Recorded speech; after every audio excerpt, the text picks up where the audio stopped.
Hey, what's up guys, my name is Cherno. Welcome back to part 2 of this Ghost of Tsushima review. So far, I've been really enjoying the aesthetic of the game. Part 1 is up there, check it out if you haven't already. And without further ado, let's dive in and take a look at Jin, the samurai.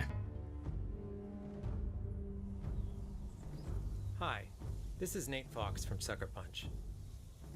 Now, we just showed you some exploration, but let's switch gears and check out some combat. Okay, I am really excited to see the gameplay because so far it has been pretty much just walking around the environment, which is great and it's lovely, but I do want to see the interaction between characters and especially the combat mechanics because I think that that's something that's very difficult for games to do well and in an engaging way, and I've heard good things about this game, so I'm excited. Look at all those white flowers swaying in the wind. They're really nice. And I have already said this, but I am a fan of the UI, for sure. Nice little kind of volumetric looking fog here. Little cloud wisps, lightning. If you've ever seen a samurai movie, you know what to expect. Two warriors, sizing each other up. I don't think I have seen a samurai movie before. Can you guys suggest something in the comments below? Waiting for the other to make the first move. Fight me!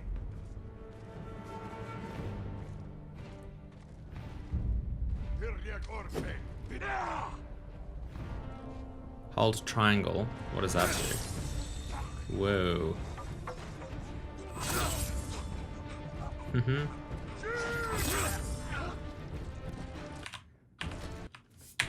Let's take a look a little bit more closely. Okay, these blood effects are definitely cool, if not a little bit unrealistic.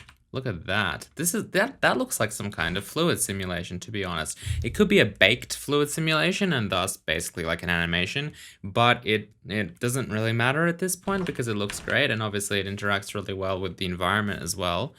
It definitely looks kind of 3D, so they could be using some kind of 3D particle system or fluid simulation, as I mentioned. They slow down the whole like game time every time he slashes a sword, which I'm not sure if that happens for every single like attack move, because if it would, then I think that'd be a little bit annoying, but it looks really cool in this video at least. The lighting on the particles is really cool, and you can also see that it's somewhat three-dimensional lighting. It doesn't look like it's just a flat quad or anything like that, which, you know, I mean, thus far, a lot of the particles that we have been looking at have been two-dimensional, or at least they've looked two-dimensional, but this is really cool. I'm not exactly sure where the light is supposed to be coming from, but that looks really cool. Maybe it's reflecting off of that, in which case that would be even better. Really cool. Lots of blood around here. Oh, he's still going. He's still bleeding. Yeah, that was really cool. There's like, in terms of damage models, you know, I mean, it's mostly just blood, but it gets the job done, I guess. And the way that they've done the blood is really cool. As you can see, the Mongols are everywhere on this island. For Jin to succeed, he has to On a side note, I've really been enjoying playing the Mongols in Age of Empires 2. Just wanted to use real skillful say that precision in fighting. because I heard Mongols. No wasted energy in fighting them. No wasted energy. Every strike must count. Ooh, bow and arrow action. That was nice. Ooh, a little deflection there. That's cool. Reminds me of Star Wars.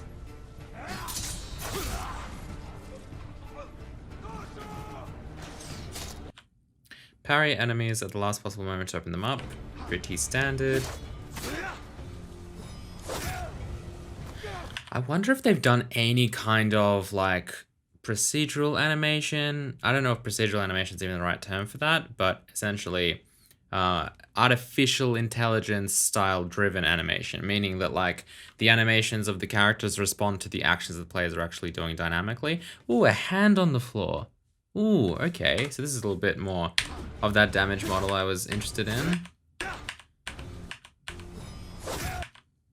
There we go. So yeah, so basically what I'm saying is that I'm interested to see if, you know, if I swing my sword this way, if the animations, how well the animations match up together. So does my enemy kind of defend against that? And does it make sense when the two kind of pieces of weaponry collide?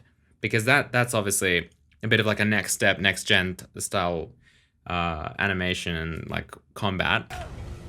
And by next gen, I don't necessarily mean like future stuff. I just mean like nowadays I feel like that should be fairly standard.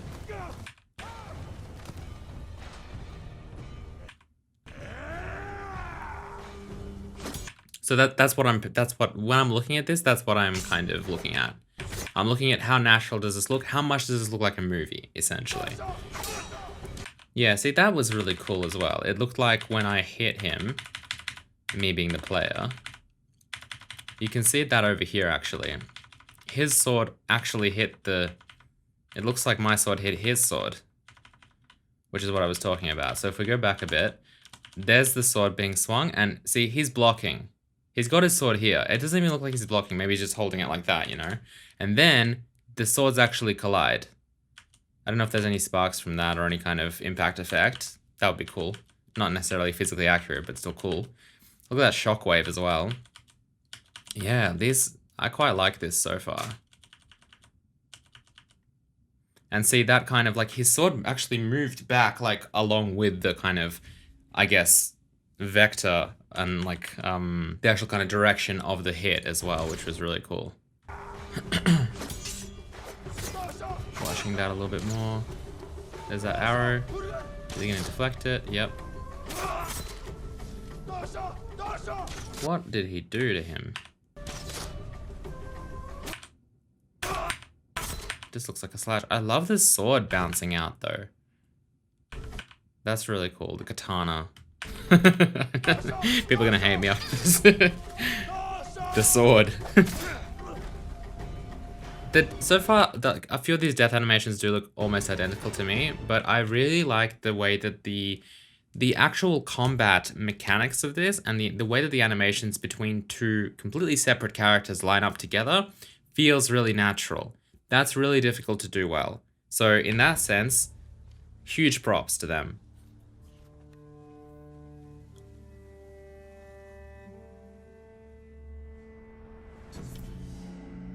Jin the Ghost.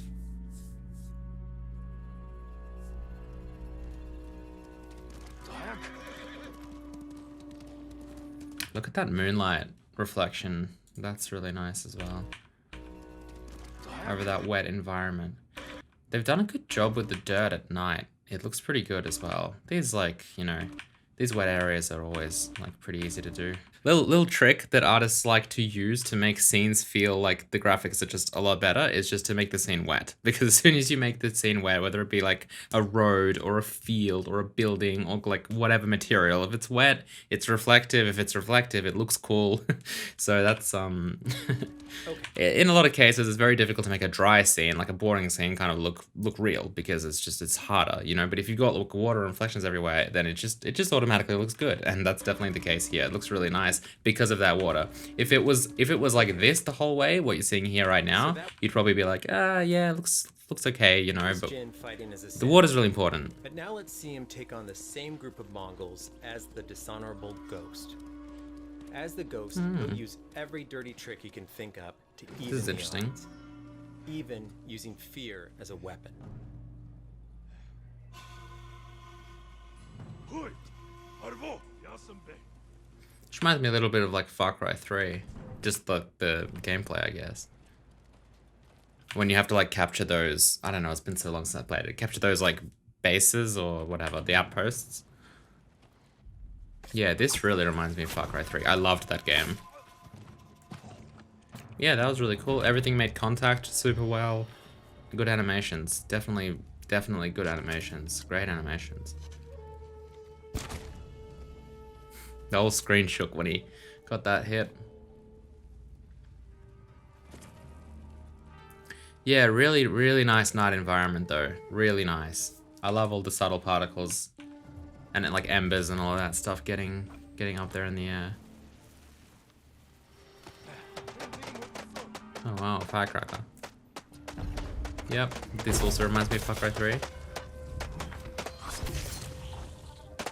Yeah, super nice. I wonder if his hand went to where he like was hit, because if so, then that's really cool.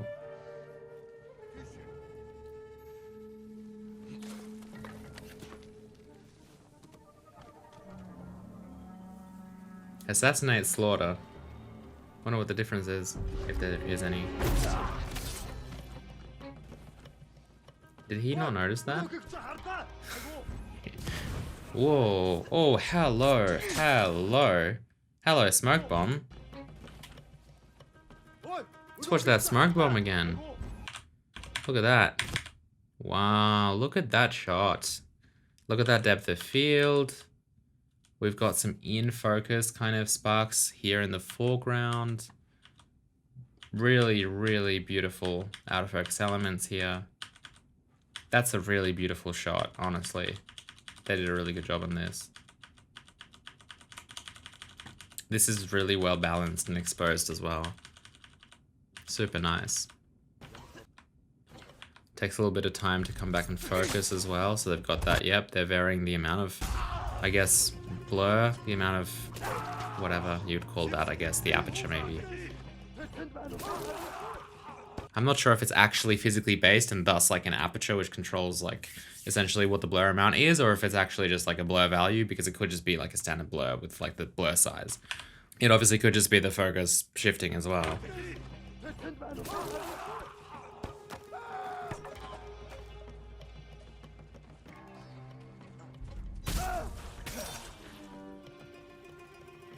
They will learn to fear the ghost. They will learn to fear the ghost. I wonder if there's some kind of deep, you know, neural network kind of layer to this whole AI. Because I definitely wouldn't be surprised if there is, based on some of these animations and a lot of the other stuff I've seen here. I'm not sure if it is, because it's the thing is, it's to an extent, it's possible. I was going to say easy. It's not that it's necessarily easy, but it is somewhat possible to fake that. So like instead of actually using a neural net to like learn that and then respond to that dynamically, you could just cover all of your bases, you know, cover all of your possibilities with predefined actions, and then just, you know, if you do enough of them, it seems responsive, but it's not.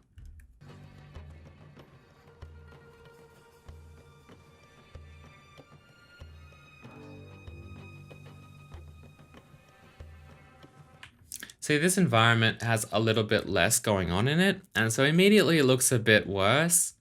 This right here definitely looks almost it's almost like there's a generational leap, you know, between this and then what we saw earlier.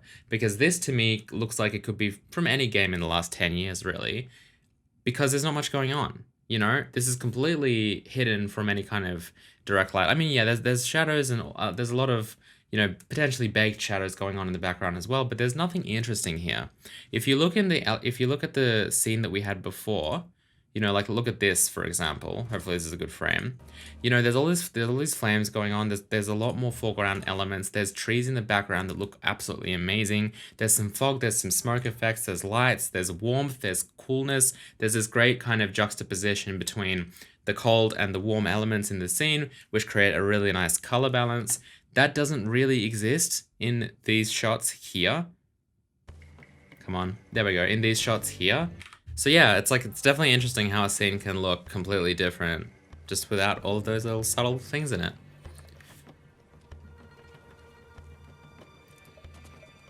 This is already looking more interesting. Ooh, some grappling hooks, ropes.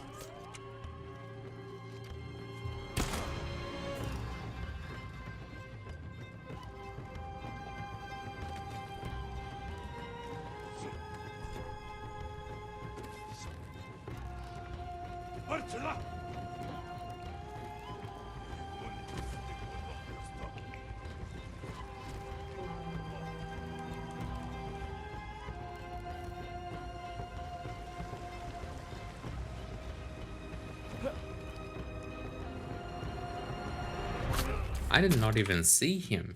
I mean, I was looking at the cart. Yeah, he was there the whole time. I don't know how I missed him.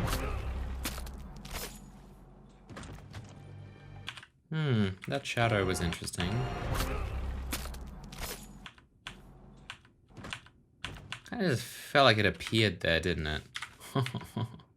What's going on with that leg? Look at that leg. Oh, I guess it went through the ground. I was wondering what was going on there. Look at that leg. It looks like it's going through the ground. I thought something was a little off there. Hold to ignite. Oh, are we going to see a nice explosion? Are they going to let us enjoy it?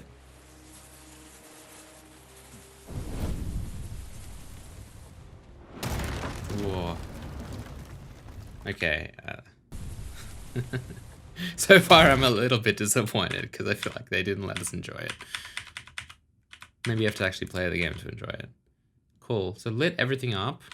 No shadows from it. It's okay though. To be honest, that would be quite amazing if there were. Yeah. It's not bad.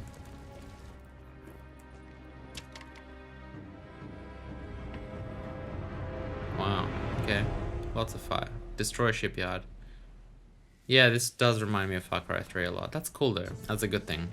Alright, customizing Jin. Excited to get into that in the next video. Hope you guys enjoyed this combat. Let me know what you thought of the combat. Is this really next generation combat? I mean, I know this isn't really a next gen game, but are they using techniques here that are the future? With more powerful hardware in the next generation, it is going to be much more possible to spend a lot more processing power figuring out animations procedurally and on the fly, as opposed to just baking, you know, a bunch of animations, possibly blending between them, which is currently what people tend to do, I should say developers tend to do. Based off of these trailers, it's also really hard to actually analyze things like that, I feel. And I think the reason for that is because it's a trailer. They could have just literally shown every single possible animation, and thus we don't know if they're going to repeat certain animations or how often they pop up until you actually get your hands on the game. A few people were actually suggesting that maybe I should pick up some of these games and actually play them and then comment on them based on that instead of just watching videos.